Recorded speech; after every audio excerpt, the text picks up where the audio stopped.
talked about empathy, you talked about courage. What's another really admirable leadership, reimagined leadership attribute for you? Not just when you're told, because I think anybody can talk about some of these things, but when they demonstrate it, whether on your calls or your interactions, what's an attribute that people demonstrate that you really notice and you really appreciate in this reimagined leadership approach? I'm going to please you, and I'm sure you're going to patent this after a while, David. I'd say the bias for action, what you call hustle, move, right? Every time you've had this session with us, you said, okay, that's a great idea, but when are you guys moving on it, right?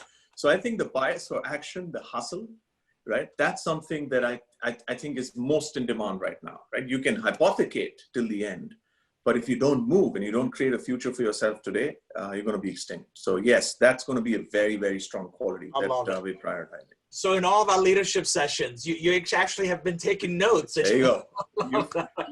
You got this out of me. It came out first, but you got it out of me. I love it. This is a joyous occasion for an outsider to hear the CEO say, you know, it's great. And for our audience, I don't ever want to take anything away. And I don't think Umang is talking about taking anything away from the incredible value of analysis. As a matter of fact, I think analyzing a situation is incredibly valuable.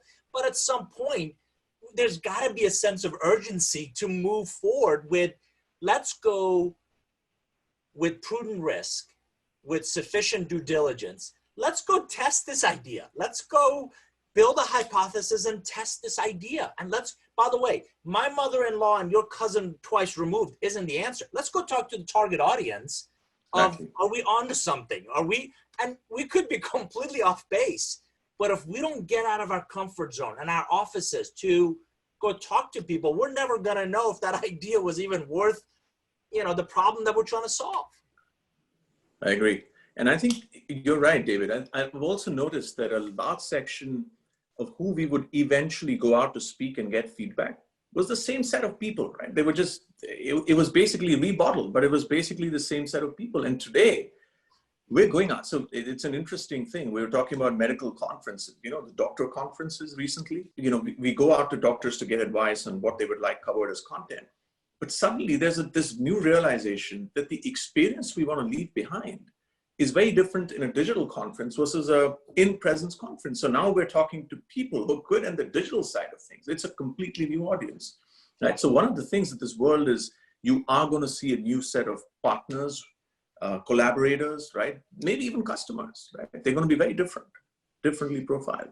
You brought up digital. I know it's really top of mind for you in this reimagined leadership. Talk about your perception of digital as a common thread, digital as an enabler of your evolution as a person, as a leadership team, and Cipla as an organization. What is the role of digital, and how do you see that really manifesting itself?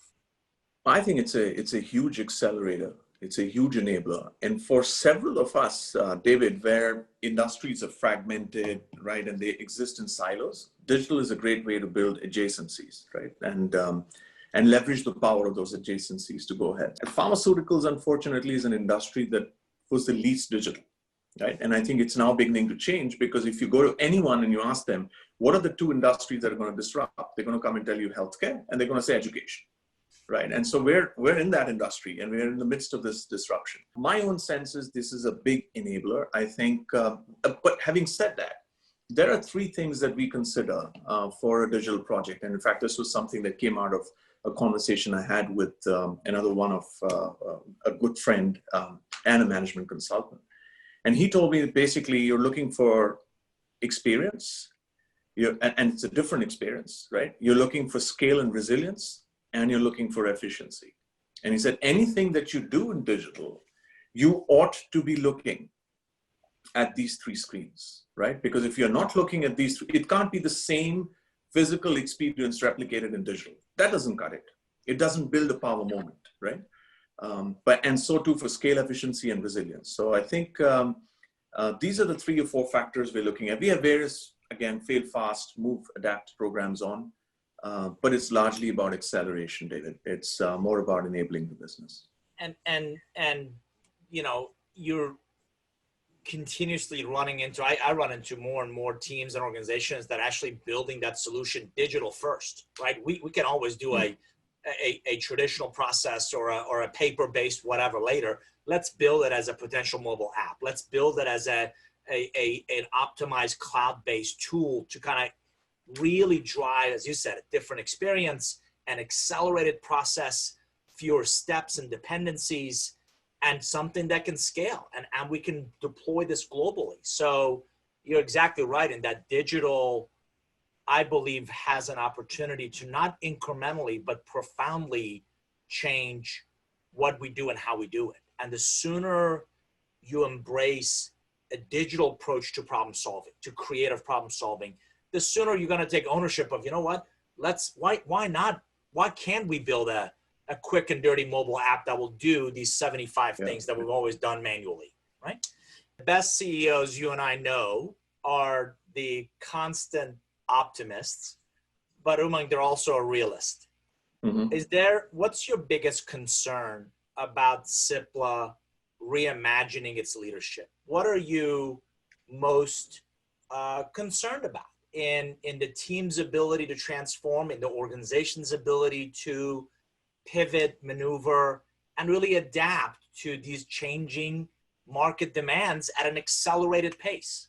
I'm most afraid about the pace of change, right? And our ability to fight that pace of change. And whether it's because of leadership capability, whether it's about the fact that you have Amazon and Flipkart and Reliance and everybody else around the ecosystem, right? So it's just about the pace of change.